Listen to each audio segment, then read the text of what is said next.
ka garaacayaan sida daraadeed warfar media waxay xaqiijisay in waxyaalaha laga wada hadlay sida gaargaarka ay uga wada hadleen madaxweyne محمد عبد الله فرماج iyo madaxweyne Muuse Biixi Cabdi ee ahaayeen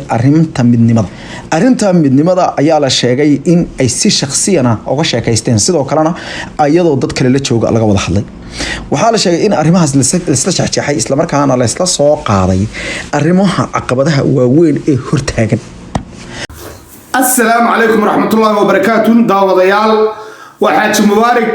oo idinle ku soo dhawaada Hanaqaad Media maanta waxaan aad ugu qoslay ciyaalkii raaya fiila Soomaaliya baraha bulshada ku soo daysay ee afka fiila Soomaaliya ku hadli jiray afka farmaajo ku hadli jiray waxa la yiri nin daad qaaday xumbuuski meel allaale meel cuskadaan maanta markii waayay waxay yiraahdeen shirka ajadiisu wuxuu ahaa in midnimada oo laga hadlo xamar lama la jooga meesha fiiri حمر ما اللي تشوقه حمر ايه قدا marka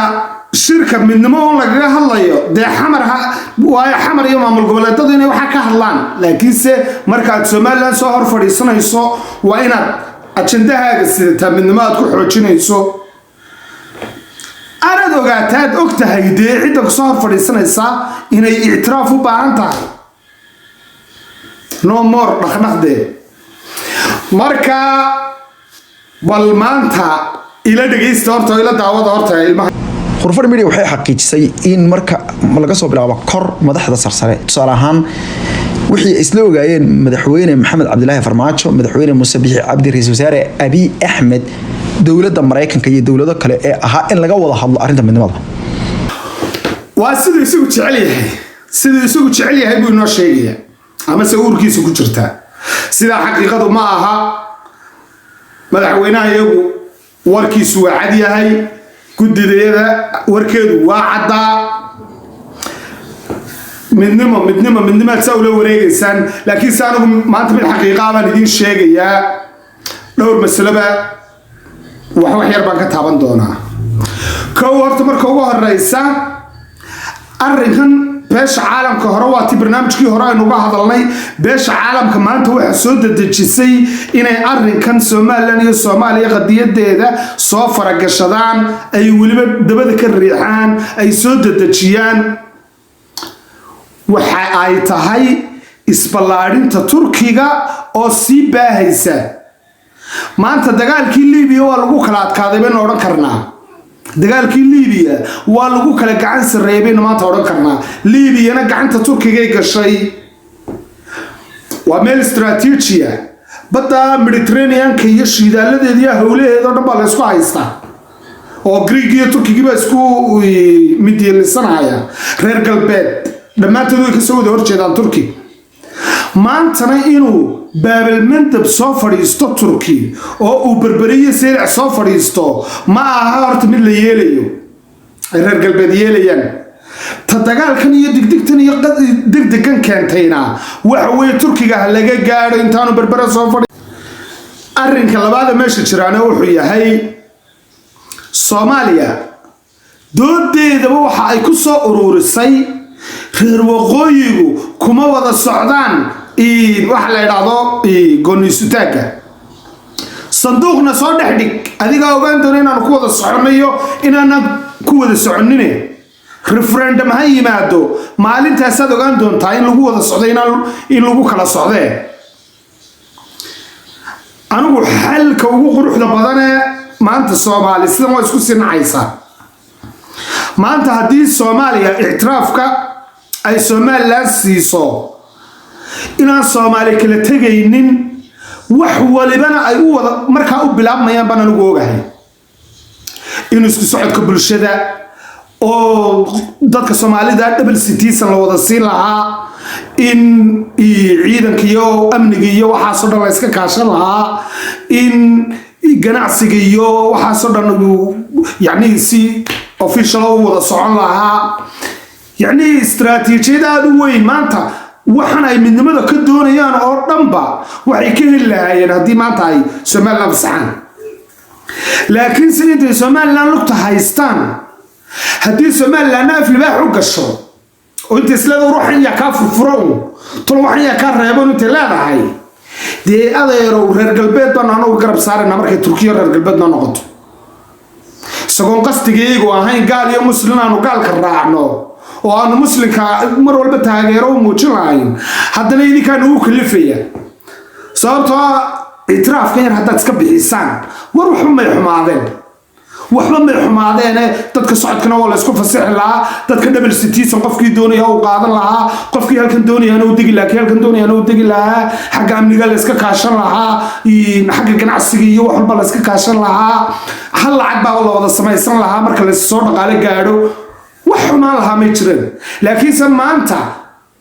marka aan xoog اعتراafkay shalan xoog kaaga go'ay maantana xoog iyo karti ku kansado اعتراafkayga maxay tahay marka walaaltinimadii isku sheegayna aboodaad hadhow ila iman doonta maxay tahay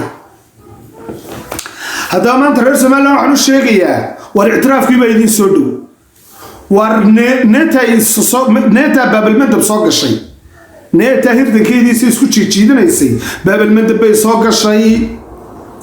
laba masalana اعتراف اعتراف فودو ساريه كو ورت waa qadiyad shacab oo hadii referendum la keenayo hadii wax kale la keeno waa qadiyad shacabku wato cidina xoog kuma maqooni karto cidina iskuma raaci karto xamar gubanaysa hargeysana xoog lagu qabto idina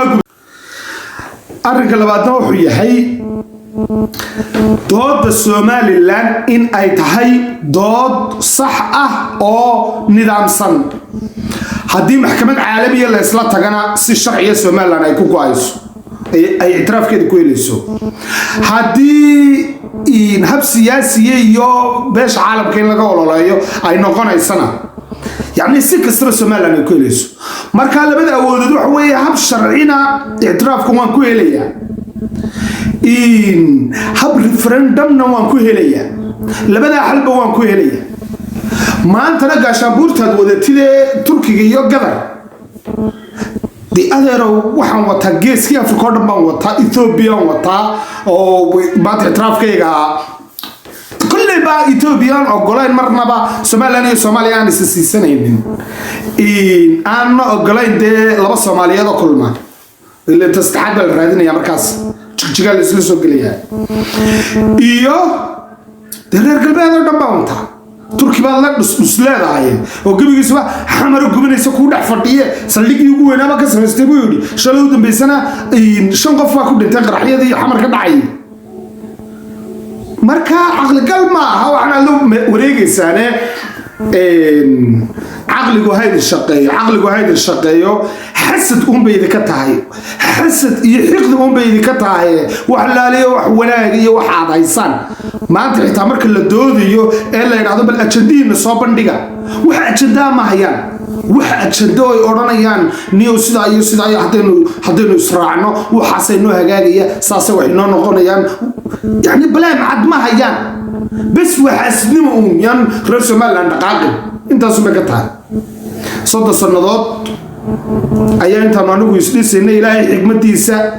عنو اعتراف العين ما انتنا إلهي حكمتيسا نكوه لنا حبا إذا كشلينا نوبينا لينين ما انتنا وحبا نوبا هايسان تاسي وامد تكالي عن هل إريكو أورانيا وحوي عيال يرورد اللي يرى oo wax badan aan la soconin oo yiraahdo qurbaha joogan oo yiraahdo waxaan u doodeynaa gobolada bariga ee Soomaaliland wax laalay waxay warka hayaan ma jirto gobolada bariga ee Saaxil bay ku leeyihiin Soomaaliland dad way soo garan maayaan marka waxa weeye kuwaana doodoodu waa iska madhaleys weeye waa iska dhex weeye laakiin de sidan tartan kuma geli karayaan goboladii kale iyo bulshooyinkii kale oo dhan waa tartamayaan sidan tartan ku geli kari maayaan aqoon baa lagu tartamayaa dhaqaalaha lagu tartamayaa horumar baa lagu tartamayaa ubadkaagii maalin walba aad gunaynta lacag dirtaa baad ku boorinaysaa qori qaata dhalinyartii kale goboladoo dhani qalin bay wada sitaan sababaad qori ubadku u sii sitaan ma jirto meesha ma taalo ta kale maanta waxaynu ognahay baarlamaanka Somaliland inuu fadhiyo 15 sanadood inuu fadhiyo kuraasta sababta xilliga muddada inta la gaarsiisay labada oodo dambe oo isa soo sharaxi lahayd ay wali kuraastoodii u fadhiyaan waxa ay tahay in saamiga beelaha iyo wax wada lahaanshaha Somaliland in la sugo ayay tahay sababta maanta wali ay doorashadii baarlamaanka u dhici lahayd marka dowladda iyo xukuumadda maanta xukuumadda waxa baynu odhan karnaa gobolada bariga u badan baynu odhan karnaa marka xukuumaddii qabsataaba dee cid baa u badnaanaysa yaa u diiday inanka gobolada bariga ka soo jeedaa inuu isa soo sharaxo dastuur diidaya miyuu jira ama inanta ka soo jeedaa haddii kursigu iyo xilku abo kuma yimaado waa la yimaadaa waa la tartamaa waa la ololeeyaa waa la dawaraa wali codeey baa la yiraahdaa gobolada Somaliland oo dhan toon la soo maro axsaab baa la samaystaa waa dhaqaalaha baxshaysa kiisa adigoo iska fadhiya oo gacmaha isku kor saartay inaad tiraahdo waxba looba hayo wax weeye isbursiima jira ma meesha cadka wax ku kala goosanayaan haddaad joogi weydid goobta dee waxa weeye adeer oo cad fiican fadhigaaga lagu keeni maayo maanta intaan nin maanta ka talisa Somaliland ma sida xamar badnaysa in la iska yeedho si bixiyo soo baxay ku yimaadeen nin walba olole iyo karti iyo ka doonto magacaw baasha wuxuu ku yimi hebel kartidiisu ku yimi iyo isaga cagiis ku soo doontay ninka la yiraahdo Muuse Biixime wuxuu ku yimi reer hebelnimo isaga kartidiisa iyo cagiis ku soo doontay marka waa inaad idinku soo doonataan ood ololeysaan ood carartaan ood cod ka bixisaan ood campaign garaysaan ood dhaqaale waxaadaysan farashtaan oo meesha rag isku tumayade marka taas waa inta waxa doorasho ku yimaada intaasna waa wasuuradan wax fiican baad ka haysataa marka waxaan idin oran lahaa doodaayar madhalayska xamar meesha kaliya maanta cuskanaysan wax weey halka wax kale dood kale haysataa ma jirto marka xasadka iyo ajanda la'aanta doorta inay ajanda la'aan tahay xamar waxaan ay afka ka doonayso ilaahay iyo ummadiisuba way arkaysaa oo xamar gubanaysa qofna muu yiraahdeen Somaliland baan doonayaa dee doorta xamar way hagaajin lahaa taasi cid ay ka qarsoon tahay ma jirto takale wax wanaagaba inaanay wadin wada arkaysaa dadkii wada deganaan inay tiraahdo kuwaas caynkan iyo kuwa ma ogolay caynkan waa reer Sooliyo reer Sanaag iyo waa dad marka hore Somaliland iyagu dhistay maantana ilaashanaya amniguna qof kasta binaadam waa u dan deegal kasta waa u dan horta farqiga noo dhaxeeya wuxuu yahay koonfuriyo waqooyi ama Somaliland iyo Soomaaliya farqiga u dhaxeeya wuxuu yahay reer Somaliland waa dad nabadda jecel waxaanu idinkaga hormarnay maanta alxamdulillah rabbil caalamiin aanu ku taaganahay waxa weeye waxaan nahay dad nabad jecel idinkuna fawdo laba qof hadii isfahmi waayo waa qoriga ka soo horeeya al-shabaab xaq hoose boodaysa marka taana intaasaan kusoo gabagabeyn lahaa waxba ku sii fogaan maayo waxaan leeyahay reer Somaliland kala qaybsanaanta iska daayaan dhalinyar badan oo waxaan arkayaan dareemayaa dhalinyar badan oo ama xisbi ha ku soo gabadeen ama qabiil ha ku soo gabadeen dhammaantood daliil cadna aan haysanin iyo wax dood cad oo maanta haddaad weydiisidaad tiraahdo maxaad ku doorsanaysaa nabadan iyo horumarkan iyo nimcadan aynu haysano maxaad ku bedelinaysaa walaal xamar baa gubanayse miyaynu meeshana gubnaadee dood cad kugu qancinayo ku oranayo war markaynu isku tagno ay xamar baqtiyaysa ay dabaysa ay birrix noqonaysa dib soo dhalanaysa ma jirtadii marka waa iska qaar doonay qaataa oo guri raaca iyo qaar baaso bileedka wax ku cunaan ku xaara waa iska waxaas weeyaan marka waxaan ku soo gabagabeynayaa fiila Soomaaliya weligeed baa cuskato propaganda iyo تكلم بي بي سي دي ونيو بي بي سي ما نلاقي قبط ومدح السومال لما بي بي سي نلاقي قبط أنا وين دالي ماله والبسان بيجكي فيسبوك يو أكونك فيسبوك أبو سودي يو بي بي سي أنا لقى صار دلك بي بي سي دلك على كسر السومال بي مركا ما أنت وحنا ليه هاي اعتراف كي سومال لما سودو شركة جبوتي هردعوا هاي هذا كعالم كالسعودية ما أنتين باب المندب أي ذهب نقطيه لقي العالمية دولة عثمانية مش صفر يسطو وصل وين يا عاد بندين السلام يا تاني أنتوا ندوبوا كل مدون برنامج نوعنا كلا وعن الله هاي السلام عليكم ورحمة الله وبركاته.